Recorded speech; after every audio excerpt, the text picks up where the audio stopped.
ASEAN Dailies. First and the foremost news from Southeast Asia. Hello, welcome to 3 ASEAN, the voice of discovery and sharing. So Grace, are you going out this weekend? I think maybe to the city center in KL. Why? Well, according to this one news, there's a terror alert being issued by Australia that there's a possible terror attack in Kuala Lumpur. That's correct. I saw the news too. According to the Malaysian government, they claimed that there was nothing to be alarmed of. Anyway, it's still very important to be safe, especially you need to avoid in touristy crowded areas. Yep.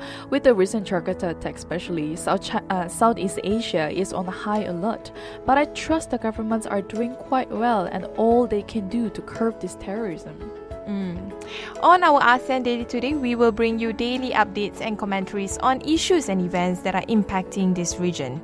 I'm your host Arlene Tan. I'm Grace Cho, and on this Wednesday, 24th of February 2016, we'll bring you the latest social culture and trends from Southeast Asia.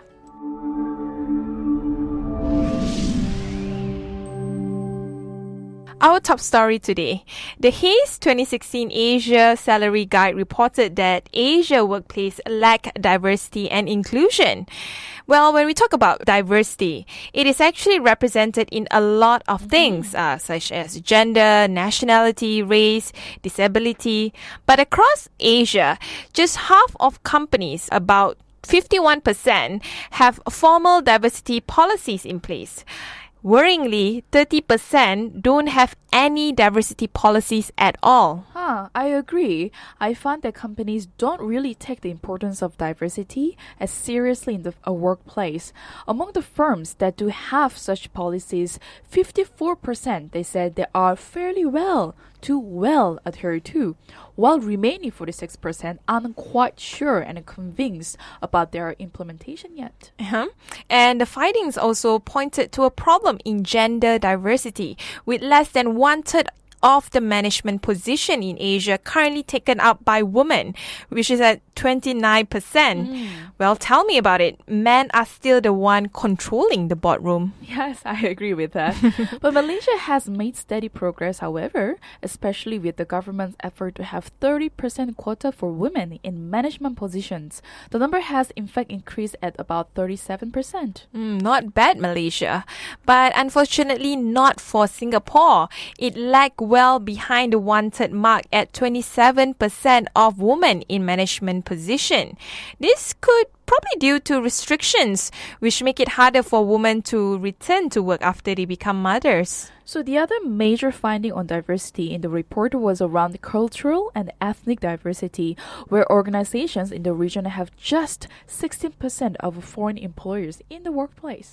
In this aspect, nevertheless, we can see that Singapore is leading the way with more than a quarter of the workforce staffed with foreigners at 28%, while Malaysia reported at 15%. We are like half of Singapore when it comes to recruiting foreigners. That's correct.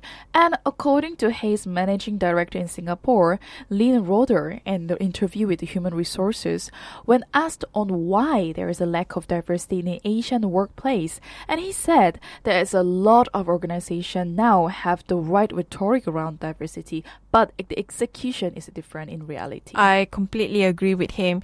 He also spoke lengthily on skills and talents retention, especially with the gloomy economy we are facing. Workers are mostly job hopping, and economic system is currently constantly changing. It's very dynamic now. So I think when it comes to bosses and employers, they need to rethink the way they retain their talents. Yep. And at the same time, one of the key things in terms of retention is, are you attracting the right people in the first place? There are certain organizations that fill roles with the first persons that just come along, but they can or maybe do the job. But are they the right person for you? Well, I guess the key word here are they the right person. When it comes to the employment sector, it is quite tough. For example, in Singapore, 37% of employees are actively looking for a new job in 2016. And according to Hayes' survey, 60% of the employees wanted better work-life balance, while 40% sought an improved salary or benefit package. So this is what Lynn said. So the first thing is having a look at your attraction and the hiring process to make sure it is correct. Second, in terms of the engagement, yes, money is important here. But if they are treated fairly and are involved, they will still stay despite no salary rise. Also, he added that ongoing investment in individuals are important, like coaching and training, especially now that people are looking to upskill themselves and be better at what they do. So let's move on to the next news. With the slash in the budget 2016 in Malaysia, even the education sector is suffering. So National Council of Professors, MPN, had urged the government to review the retirement age from 60 to 65 in line with the international practices. This story sparked a national outcry. That's the reason why the National Council of Professors has made that urgement to the government. The story started because of the contracts of 156 professors in public universities aged between 61 to 70 were not renewed due to budget cuts by the Ministry for Public University. So higher education institutions had their budget slashed by 2.4 billion ringgit from 15.78 billion ringgit in 2015 to 13.37 billion ringgit for the year 2016. Wow. And for the National Council of Professors CEO, Professor Datuk Dr. Ridwan Che Rose said that they cannot accept the loss of specialists in the higher education section and urging the government to prioritize the efforts to improve the academic sector. So do you know an estimated 3 million ringgit was spent on the individual to become a professor? It is vital to ensure that talents and the specialists they were not wasted. Wow. So to go up to professorship, you need to spend 3 million ringgit. That's a lot of money. But some are also viewing that the Malaysian Public University need to change the way they operate to cope with the budget cutbacks. For example, efforts such as public-private partnership are encouraged among universities. And there is plenty of scope for Malaysian universities to collaborate with industries on research and management training, and education is a massive growth industry with Malaysia that most universities have missed to date. I guess in every crisis, there's an opportunity. It's just how you want to grab it. Anyways, the next news is a cause of optimism. So single e-payment platform can help ASEAN tap digital economic growth. So to tap this potential of adding about $1 trillion to their GDP, ASEAN will need to establish a single digital payment platform across the region and also to operate markets with no more than 4 telcos among others. And the ASEAN region already have the fundamentals in place to lead the world's digital economy, including a combined GDP of US dollar 2.5 trillion that was growing at a 6% rate per year. This is according to a report by consulting firm AT Kernel and Telco Axiata Group.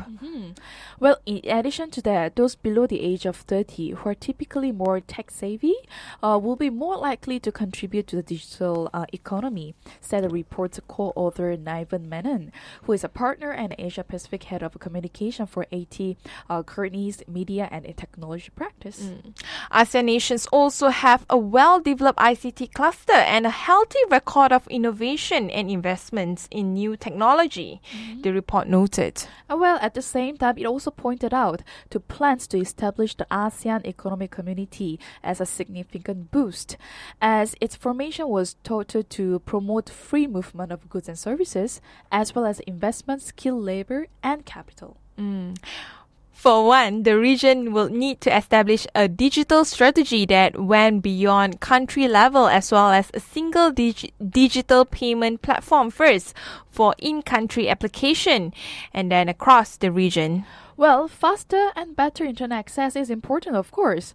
Each country should release an additional 200 megahertz of a spectrum per operator to further enhance broadband and web access, and have no more than 4 telcos in their respective market. That's true. The report called for a comprehensive overhaul in country and cross-border regulations to drive innovations in the e-commerce and mobile financial sectors. It further urged that ASEAN governments to re-examine inhibitive regulations and support new services such as the creations of digital-only banks. Right. So the national ID also should be created in each country to better facilitate the delivery of public services linked to the citizen's mobile phone. Furthermore, this national ID should be interoperable across the ASEAN. I'm not sure about having a national ID because, security is really important to protect it. That's true. But to ensure trust and security in the region's digital economy, nations should harmonize their cybersecurity, data security, and data privacy laws across ASEAN. That is true. With this on hand, it said the region was poised to become one of the world's top 5 digital economies by 2025. That's all from our ASEAN Daily today. Thanks for tuning in to Durian ASEAN with me, Arlene Tan and Grace Cho. For more updates on Southeast Asia, please go to our website at drianasean.com. If you're on the go, you can always download our TuneIn app on your mobile. And please subscribe to our YouTube channels at Durian ASEAN and Durian ASEAN TV. Don't forget to follow us on our Facebook page, Twitter, and Instagram. We always welcome feedback from our listeners. And stay tuned with ASEAN Daily by tomorrow Thursday, same time at 12 to 1 p.m. GMT plus 8. Drian ASEAN, the voice of discovery and sharing. You're now listening to Drian ASEAN, the voice of discovery and sharing.